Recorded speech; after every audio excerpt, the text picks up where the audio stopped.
आदि पुरुषा पूर्ण ब्रह्म निष्कलंक निर्दोषा सनातना आदिमूर्ते ऐसा स्वामी पंढरी आदि बैस्वनी मालुचे कवित्व प्रष्टी भक्ती सार सुधारस निर्माण केला ग्रंथासी तरी मागिले अध्याय कथान कानी पागातला येळा पटन गोपी चंदाची भेटी घेऊन मैनावतीशी भेटला तरी सिंहावलोकनी तत्वता मैनावती भेटुनी नाता सकळ वृत्तांत सांगुनी सुता समाधानी मिरविले असो गोपीचंद दुसरे दिनी नाथाग्रय शिबिरी जाऊनी मौळी ठेवूनी नाथाचे चरणी उभा राहिला सन्मुख सद्गुरुनाथ महाराज की जय। सगळ्या श्रोत्यांच्या चरणावरती नतमस्तक होऊन केलेला प्रारंभ म्हणतात। दुसऱ्या मागच्या अध्यायामध्ये काय कथा झालेली आहे की गोपीचंद राजा आणि कानिपनाथ यांची भेट झाली। कानिपनाथ हेरापट्टण मध्ये येऊन स्थापित झाले आणि आता अशा प्रकारे काही युक्ती प्रयुक्तीने कानिपनाथापासून गोपीचंद राजा आता जालिंदरनाथाची सुटका करण्यासाठी आता जालिंदरनाथाच्या कानिपनाथाच्या शिबिरीकडे आलेले आहेत आणि जालिंदरनाथाला साष्टांग नमस्कार केलेला आहे म्हणतात। कानिपा पाहुनी रावद्रटी बोलता झाला सोवागवटी श्री जालिंदर मही पोटी कोटे गातला तो सांगपा। कानिपनाथाने गोपीचंद राजाला विचारायला सुरुवात केलेली आहे। म्हणले तू आता माझ्या गुरुला जालिंदरनाथाला कोण्या गर्दीमध्ये कोण्या ठिकाणी कोणत्या अश्वनिधीमध्ये पुरलेला आहे अशा प्रकारची सविस्तर माहिती मला सांग असे कानिपनाथ गोपीचंद राजाला विचारू लागले म्हणतात। येरू म्हणे महाराजा ठाव दावितो चला होता तेव्हा म्हणे शिष्य माझा घेऊन जावे संगाती। अशा प्रकारे असणारे म्हणले चला म्हणले मी तुम्हाला तुमचा ठाव जालिंदरनाथाचं ठिकाण दाखवतो असं बोलल्याच्या नंतर कानिपनाथ म्हणतात तिकडे मी नाही येणार म्हणले माझा याच्यातला एक शिष्य तुझ्या बरोबर घेऊन जा आणि त्याला ते ठिकाण दाखव अशा प्रकारचे कानिपनाथ बोलू लागले म्हणतात। ऐसी कानिपा बोलता मात अवश्य म्हणे नृपनाथ मग सच्चिशे घेऊनी सांगत तया टाई पातला। अशा प्रकारचं बोलणं ऐकल्याच्या नंतर गोपीचंद राजाने काय केलं त्यांच्या एक शिष्य बरोबर घेतला आणि ज्या ठिकाणी जालिंदरनाथाला गर्दीमध्ये पुरून ठेवलं होता ते ठिकाण त्यांनी त्या शिष्याला दाखवलेलं आहे म्हणतात। ठाव दाखवणी सोच शिष्यासी पुन्हाले शिबिरासी शिष्य म्हणती त्या ठायासी पाहुणे आलो महाराजा। अशा प्रकारचे असणारे दोघे जण गेले गुरुचं ठिकाण बघितलं आणि पुन्हा माघारी वापस परतून आल्याच्या नंतर कानिपनाथाला सांगतात हे गुरुराज मी आपल्या गुरुचं ठिकाण बघून आलेलो आहे अशा प्रकारची माहिती ते शिष्य कानिपनाथाला देऊ लागले म्हणतात। मग रायाची म्हणे कानिपनाथा जालिंदर काढाया कोणती रीत येरू म्हणे तुम्ही समर्थ सकळ जाणते सर्वस्वी। आता कानिपनाथाने बोलायला सुरुवात केलेली आहे हे राजन म्हणले आता माझ्या गुरुला कोणत्या युक्तीने वर काढायचं आहे असं बोलल्याच्या नंतर गोपीचंद राजा म्हणू लागले हे बघा म्हणले महाराज होऊ नाही तो गुन्हा माझ्या हातून झालेला आहे पण त्याच्या बाहेर कसं काढायचं हे तुम्ही जाणता तुम्ही सर्वज्ञ मूर्ती आहात तुम्ही काय आहात ज्ञानी आहात म्हणजे अशा प्रकारचे गोपीचंद राजा कानिपनाथाला बोलू लागले म्हणतात। बाळे आग्रह करू जाती परितयांचा निर्णय कैस्या रीती करावा हे तो नेनती निश्चिती सर्व संगोपी माता ती. अशा प्रकारे असणारे म्हणले बाळाचं हित कसं करावं, बाळाने चूक केल्याच्या नंतर त्याला कशी क्षमा करावी हे सगळं प्रकरण कोण आई जाणते म्हणले. तसं काय आहात तुम्ही माझी आई आहात आणि या संकटातून मला कसं बाहेर काढायचं ते तुम्ही जाणता आहात हे मला विचारू नका. अशा प्रकारचे गोपीचंद राजा कानिफनाथाला बोलू लागले. देवी माता पिता गुरु त्राता मारिता सर्व पारू तरी कैसे रीत्या विचारू आवानी जय महाराजा. हे बघा म्हणले गुरु कोण असतात, मायबाप असतात. मायबापाच्या ठिकाणी गुरुची काय असते, जागा असते. मग मायबापानंच आपल्या लेकराचं हित करावं किंवा तुम्हीच मारणार तुम्हीच तारणार म्हणले. अशा प्रकारचे माझे काय सर्वस्व तुम्हीच आहात आणि या संकटातून सुद्धा आता मला तुम्हीच बाहेर काढणार आहात. अशा प्रकारचा सर्व भार राजा कानिफनाथावर टाकू लागले म्हणतात. ऐशे बोलत अंद्रपणात मग बोलता झाला गद कर्ण सुत तुझे रक्षावया जीवित विचार माझा ऐकिजे. अशा प्रकारे असणारे कानिफनाथ म्हणू लागले हे बघ तू आता मला म्हणतोयस की माझा रक्षण करते कोण आहात, तुम्ही आहात. माझा आता काय आहे म्हणजे एक विचार आहे तुझं रक्षण करण्याचा किंवा तुला या संकटातून मुक्त करण्याचा. तो काय आहे माझा विचार, तो पुढच्या ओवीत आहे असं सांगू लागले. कनक रूप्य ताम्रवर्णा पितळ लोह धातू पूर्ण 5 पुतळे करुण्यानस तुझ समा 2 हे राया. अशा प्रकारे असणारे म्हणजे काय कर 5 धातूचे 5 पुतळे तुझ्या सारखे तयार करून आण. आणि आता ते पुतळे तयार करून आणल्याच्या नंतर कानिफनाथ राजाला काय करायला सांगतील ते पाहू. ऐश्यज्ञ करिताची नाथ प्रेरिले राय ग्रामात दूत हेमकार लोहकारा सहित ताम्रकार का आणले. अशा प्रकारचे असणारे म्हणले आपले दूत राजाने काय केलेले आहे गावामध्ये आपल्या नगरीमध्ये पाठवले आणि सोन्याचे तांब्याचे आणि दुसरे लोखंडाचं असे 3 पुतळे करायला सांगितले. अशा प्रकारची माहिती सांगत आहे. जे परम कुशल 3 गुती लक्षुणी सोडिले हेरा प्रती धातू व पुनितयांचे हाती पुतळ्या ते येऊदिले. अशा प्रकारे असणारे काय केलं म्हणजे जसा हुबेहूब राजा होता तशा प्रकारचे त्यांनी काय पुतळे तयार करायला सुरुवात केलेली आहे म्हणतात.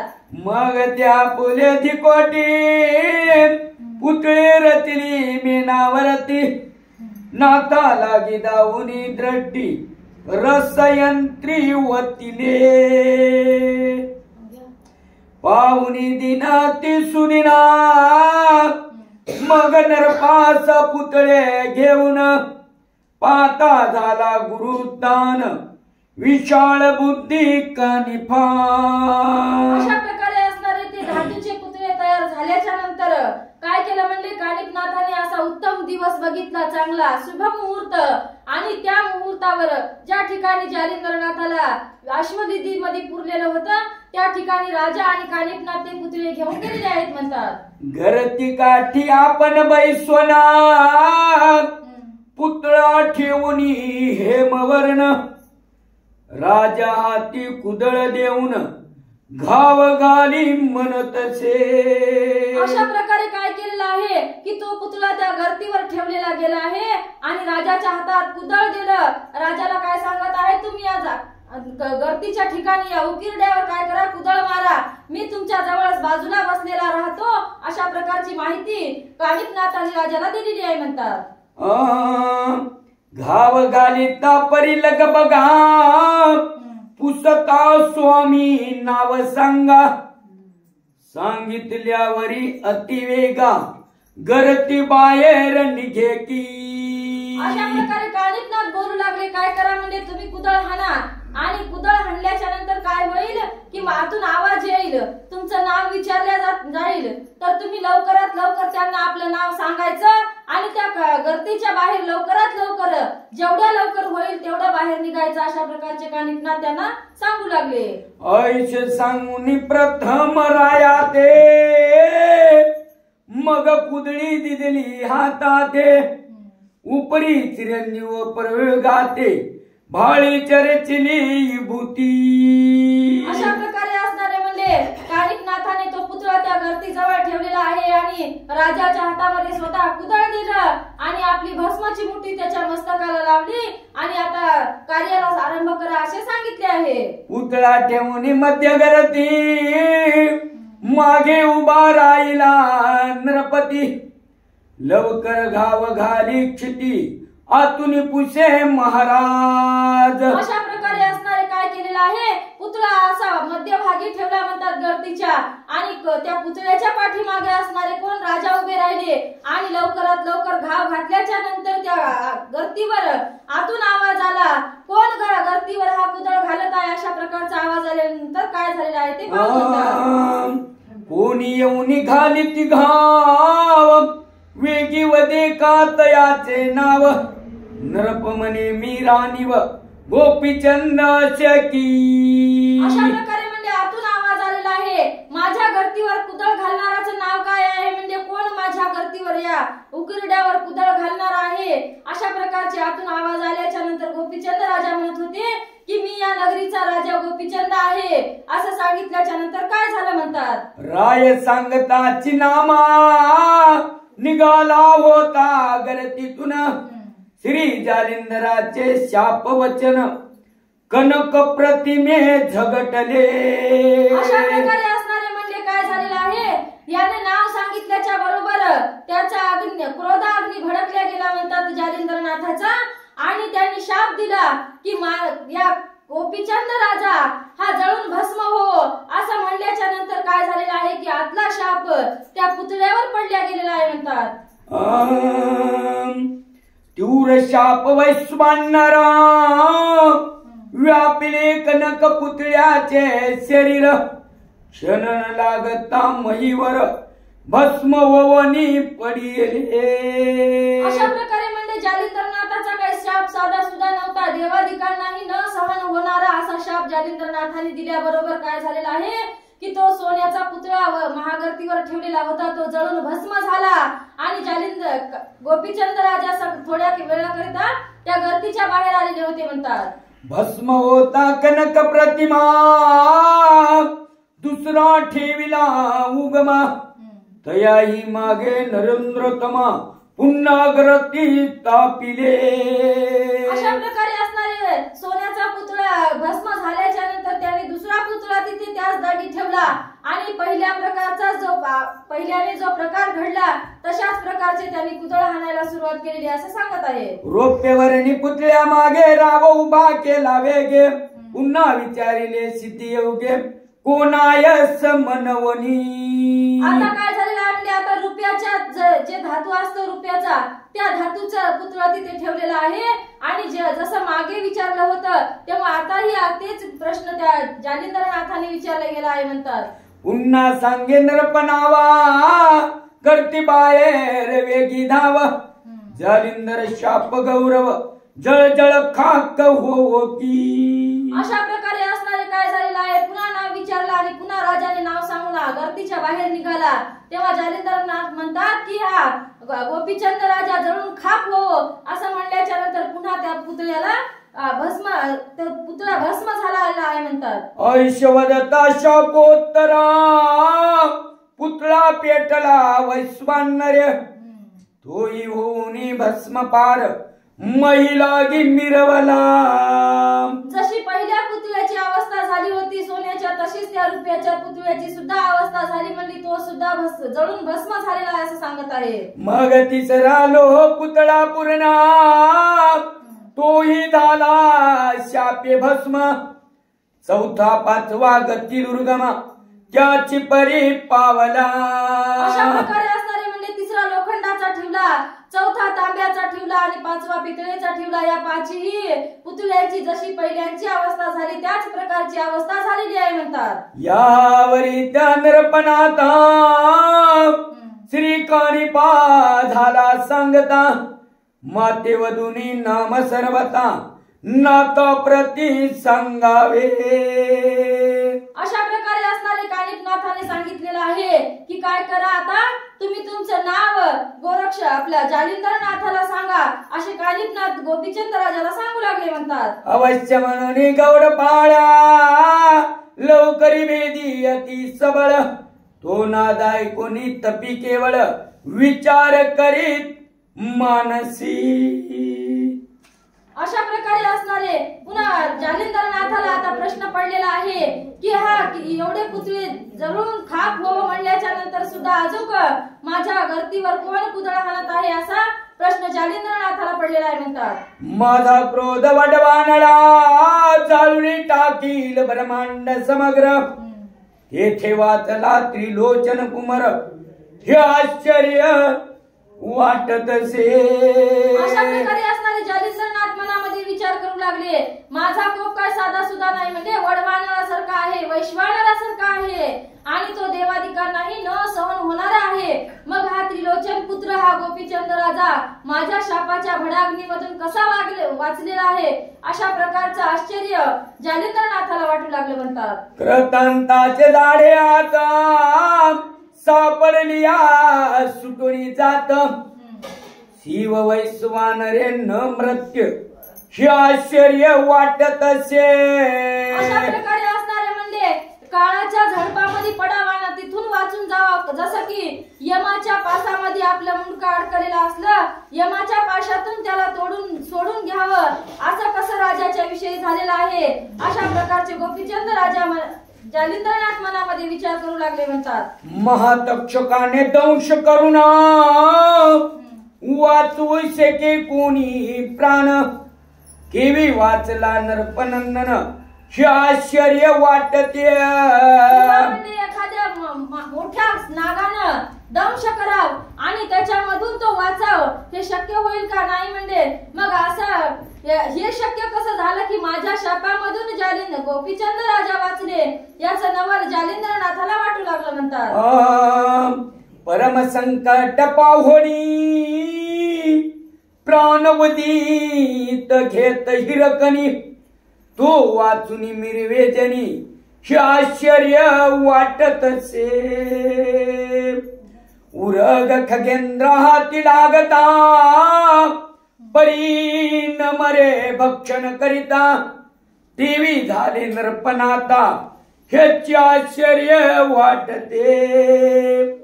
की मुशक सापडल्या मार्जर मुखात, त्यात कदा नय मृत्य, देवी वाचला हा नरपनाथ ह्याचे आश्चर्य वाटते. सहज पर्वता निकटी निकटी, कडा तुटुनी पडला माथी, त्यात वाचला आयुष्य म्हणती ह्याचे आश्चर्य वाटत असे. ऐसा विचार मनात करिता झाला जालिंदरनाथ, चित्ती म्हणे त्या भगवंत साय झाला रक्षणी. तरी आता स्वायचे वाचल्या मार करू त्यास, ऐसे विचारुनी चित्तास मनी गाठी दृढ धरिली. अशा प्रकारे म्हणजे एवढ्या अग्नीतून गोपीचंद राजा वाचलेले आहेत, माझ्या शापाग्नीतून त्यांना काहीच झालेलं नाही. तर मग काय झालेलं आहे, हे चांगलेच असावेत. आता काय करावं म्हणजे आपण वरी आल्याच्या नंतर त्याला आपला अनुग्रह द्यावा, अशा प्रकारची विचार जालिंदरनाथाच्या मनामध्ये आलेले आहेत म्हणतात. येरीकडे कानिपनाथ हुंकार नरपाशी देत, तव उभा स्वकरी व्यक्त लवकरी मयी भेदित से.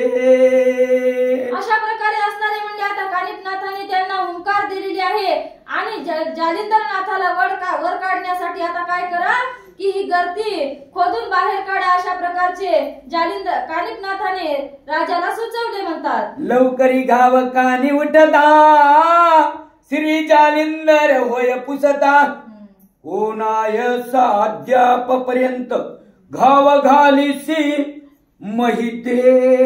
अशा प्रकारे असणारे कुदळाचे घाव जालिंदरनाथाच्या कानावर पडल्याच्या नंतर काय म्हणतात जालिंदरनाथ, आज आतापर्यंत अजूनही तू कोण आहेस म्हणले, आणि आतापर्यंत माझा एवढा शाप दिल्याच्या नंतरही तू घाव घालणारा एवढा प्रतापवंत कोण आहेस, अशा प्रकारचे जालिंदरनाथ आतून विचारू लागले म्हणतात. ऐकता श्री गुरुवचन रायादी गजकर्ण नंदन सांगून आपुले नामाभिधान गोपीचंदाचे सांगतसे. अशा प्रकारे आतून आवाज विचारलेला आल्याच्या नंतर, प्रश्न केल्याच्या नंतर राजाला न बोलू देता कानिफनाथाने त्यांच्या अगोदर उत्तर दिलं की काय म्हणत आहेत.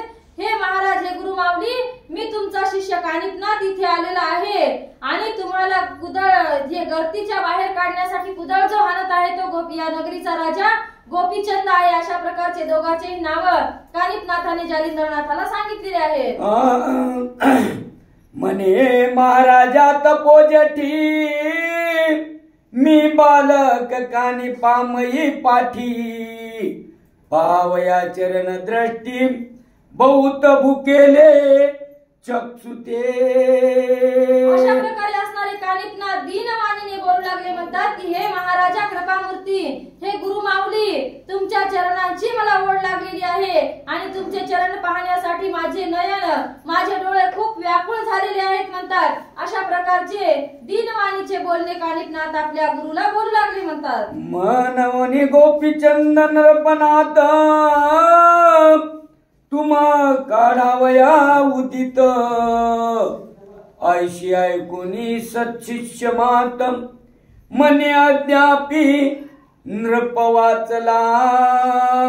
अशा प्रकारे असणारे कानिफनाथ सांगू लागले की हे जालिंदरनाथ, हे माझे गुरु माऊली, का आता काय झालेलं आहे की माझ्या आज्ञेने गोपीचंद राजा तुम्हाला या गर्दीतून बाहेर काढत आहेत. तेव्हा जालिंदरनाथ आतून आश्चर्य करू लागले, म्हणजे काय प्रताप आहे म्हणले राजाचा, अजून सुद्धा राजा काय झालेला नाही, भस्म झालेला नाही, माझा शाप त्यांना काही भेदू शकला नाही. अशा प्रकारचे जालिंदरनाथ आतून बोलू लागले. तरी आता चिरंजीवा असो अर्कावधी ठेव अमर कांती सदैव भाव जगा माझी मिरवू का. अशा प्रकारे असले असे बोलणे ऐकल्याच्या नंतर जालिंदरनाथाने आतूनच आशीर्वाद द्यायला सुरुवात केलेली आहे. म्हणजे चंद्र सूर्य जोपर्यंत आहे तोपर्यंत गोपीचंद राजाचे नाव कीर्ती राहील म्हणजे, आणि गोपीचंद राजा काय सदैव चिरंजीव राहतील. अशा प्रकारची त्यांनी काय दिलेला आहे म्हणजे आपला वरद हस्त, आपल्या अनुग्रह दिलेला आहे. अशा प्रकारचे सांगत आहेत. ऐशवधुनी जालिंदरनाथ